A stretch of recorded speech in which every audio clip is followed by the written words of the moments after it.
What better way to spend the day than being feral little goblins in the park?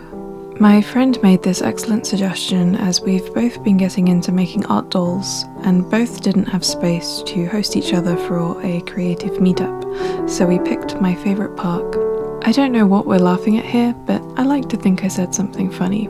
In these beginning clips, it was actually really hard to find shots where I wasn't eating, so if I look like I constantly have something in my mouth, that's why. I wanted to use this meetup to make a start on my first finished art doll, with hands, feet, and a full head and neck, and eventually hair. I'm using foil first as a base, before adding the clay on top, and I'm trying to figure out how to add the neck. Patricia suggested that I wrap a sheet of foil around the head and pull it down. I'm struggling to understand at first because my Portuguese comprehension varies from understanding very well to kind of missing one word and not entirely understanding or completely misunderstanding. Thankfully, Patricia is really good at explaining word meanings to me. Cueing my amazing concentration face, I probably spend the majority of my life making art while pulling this face. The body of my doll will be sewn in cotton fabric and then stuffed, and then the clay limbs will be attached to those. I will show a prototype that I've been working on a little further on in the video. Once placing clay all around the foil, I decided to add more clay over the front of it to create a better base for making a face. I'd already made quite a few faces that are like masks that I had originally planned to add to a soft sewn head, but I changed my mind after doing some experiments and I decided I wanted to create an entire head and neck and then attach that to a soft body. I thought this would be more secure and also a better shaped head for a tiny wig, so this is very much my first time attempting to do this. It ended up not going the way that I wanted and I got a bit frustrated. It had been quite a long time since I had sculpted anything, so I think I was a bit rusty. I realised in hindsight that I should have spent more time shaping the foil and making sure it had the correct proportions. It seems really obvious looking back on it now, but often we have to make these seemingly very obvious mistakes to progress. Patricia is working on a little head too and experimenting with one of my tools. I don't think she used foil for her head. I should also say that we are both using air drying clay. Perhaps one day we'll have a kiln of our own. I think if I get really into my doll making, I would like to look into making my own casts and firing doll parts in a kiln. So I completely scrapped what I had been trying to make with the foil and clay and tried making something else, but I did it off of camera. Sometimes when I get frustrated, I get this urge to fix things off camera and then I come back when I have something that's going more the way that I want. Since I've gotten more used to filming myself, I have stopped doing this, but the urge is still there. So this current sculpt I'm now working on, it's basically the same, I just didn't use foil as a base, so it's easier to change things at this stage if I don't like the proportions. I'm trying to sculpt some ears onto the side of the head for the first time too. I really loved the idea of making some cute little ears. I'd love to try making a doll head with elf ears one day too. I've had so many ideas for dolls, but it's taking me so long just to even complete one. To be fair, I do the doll making in my spare time, and it's something new and something I'm learning to do, so it makes sense it's taking a while. I'm hoping one day to have a kind of formula down for how I make them, so that in the future I can make them a little quicker and perhaps put some up in my online shop. This is what I managed to complete on our first day in the park. Although it's far from finished and took some trial and error, I learnt a lot just from this afternoon. I really loved this little face Pat was working on, but she told me at the time she wasn't very happy with what she made. I guess we're both quite critical of ourselves. Back at my tiny off-grid studio. So we planned to meet again for another doll making session. I wanted to prepare some things before we were to meet in a few days. I wanted to have a bit of a better idea of what I wanted to work on. I'm searching through my doll making box for all the patterns I had made last year when I was experimenting. As you can see, I have lots of tiny pieces of paper I am trying to sort through. There was a particular one that worked really well for my prototype that I wanted to use for a finished doll. So this is my prototype. As you can see, her clay face is like a mask that is tied onto her fabric head. It had actually been so long since I had worked on her that I was trying to remember exactly how I had sewn the body. I am meeting up with my friend again in a few days to hopefully make dolls or do some kind of doll work in the park with her. And I decided this time, rather than sculpting, I think I'd like to sew a doll body with some different material than this. This material is quite fragile. I find that it frays and breaks apart very, very easily. And it's been so long since I've worked on this that I was just looking at this trying to remember how I even did it. Because once it's sewn it needs to be turned inside out, and I'm just trying to figure out where I need to leave a gap so I can reverse the whole thing, like turn it inside out. I'm wondering if I should make it in the side perhaps? Yeah, I'm really not sure. But this is the doll that I made so far. This is the furthest I've gotten with my doll project. I'm really happy with this. The shape, the way the limbs move. I haven't figured out how I'm attaching the arms yet. At the moment the face is like a mask, and I think I'd like to try making a full face with a neck, which is what I was trying to do in the park with Patricia last time. But I was getting a bit frustrated because it had been like a really long time since I'd done any sculpting. So I think I'd quite like to have a nice relaxing day just working on the sewing, because that can take quite a long time, and so it feels like a nice thing to do with a friend in the park. And then I can figure out the sculpting perhaps for our next meeting. Making dolls is really hard. There's so much trial and error, and there's lots of patterns and tutorials online, but I really felt like I wanted very much to make my own pattern, and I wanted to make very much my own design. And I'm not an experienced sewer, so that's also like been quite a lot of trial and error. But I was starting to get much better and much more precise by the time I'd done this doll, but now it's been ages, and so I'm just hoping that I can remember enough. So now I'm going to cut out these patterns. So I made these patterns just from paper as a template. I'm going to cut them out of some cotton fabric I have, just some white cotton fabric, and so it's all ready for a few days' time.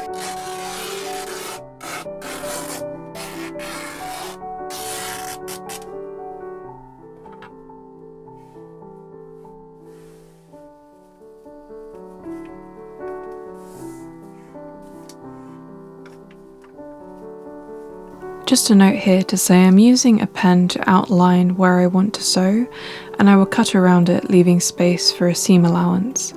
This pen ink actually disappears after a while, and I think using heat like an iron will also cause it to disappear, so it's perfect if you want to line where you want to sew but don't want to stain the fabric permanently.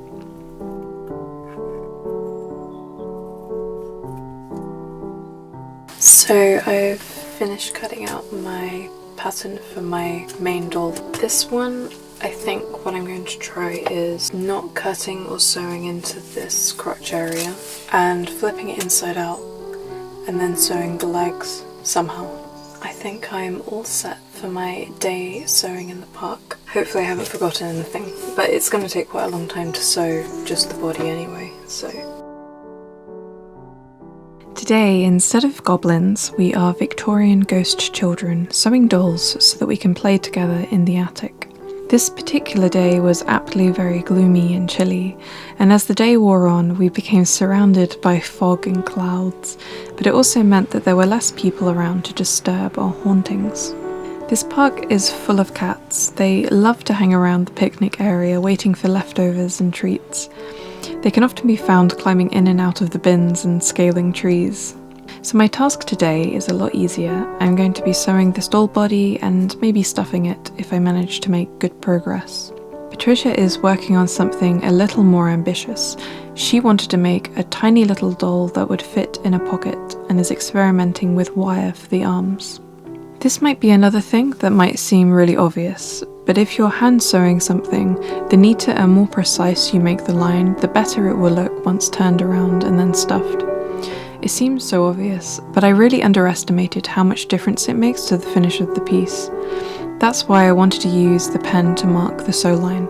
I find if you don't do this, you'll have all sorts of unexpected lumps once you're stuffing the body. I saw this grey cat when they were just a kitten the previous year, and I was so happy to see them again. Some commendable goblin behaviour here. Obviously there's always going to be slight imperfections unless you're extremely experienced, but if you notice a stitch is really off, it's much better just to redo it, rather than stuffing the fabric and realising it's really wrong once you've finished the whole thing. I really love the little prelim sketches in Patricia's sketchbook. It's always good to sketch out your idea so you can use it for reference, or to get a feel for if your idea will work compositionally. I think as both of us have a background in illustration too, it makes sense for our processes that we draw what we want to sculpt or sew first. Someone here was waiting for some leftover food, I think. Oh yeah, I found this image of a Victorian radiator that has a compartment you can put your bread into to warm it up. As a person that's really into radiators and bread, I guess I felt like this was very important information to share. Portuguese houses very rarely have any central heating or air conditioning.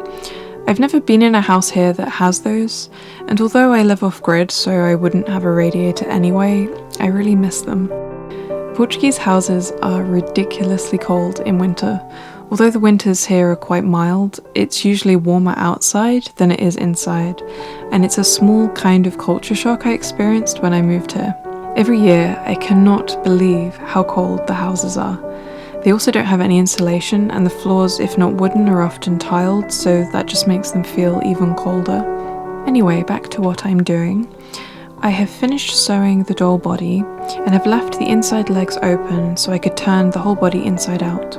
I stuffed the top half of the body just to see how the shape looked, and to make sure I didn't need to redo any of the stitches. I then folded in the edges of the inside legs so I can neatly sew them from the outside. Patricia has also made some progress. She has finished sewing and stuffing the body and is making the wire arms.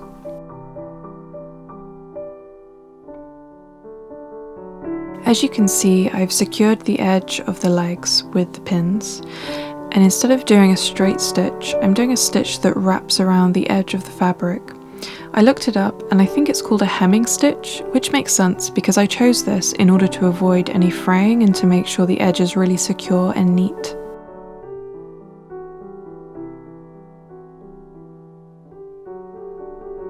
And I'm back in my studio again. I actually was struggling to stitch the legs because my needle was way too thick and it was too hard to sew through the 4 layers of fabric for that inner leg part, so I decided to finish the body alone. I found myself a finer needle and picked a warm sunny day to continue with my doll.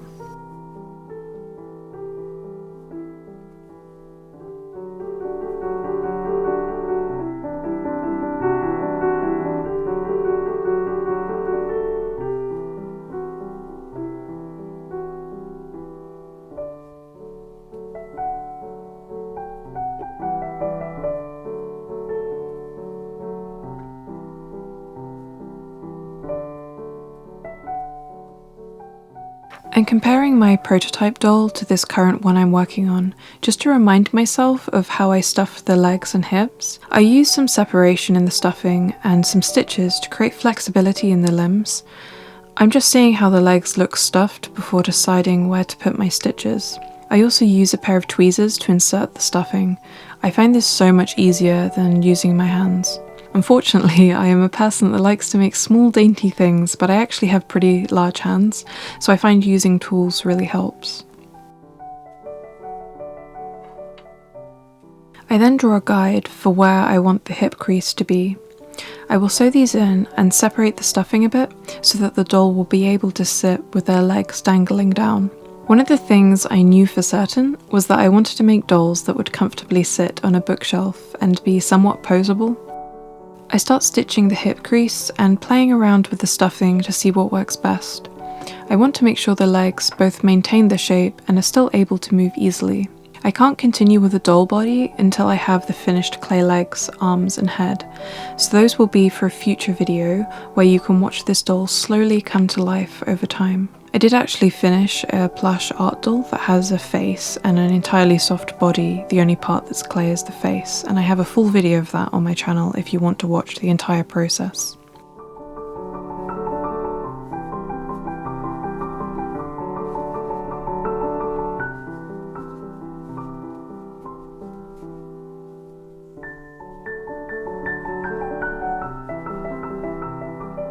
Next time on my doll making adventures, I will be sculpting the final finished head and neck for the doll body.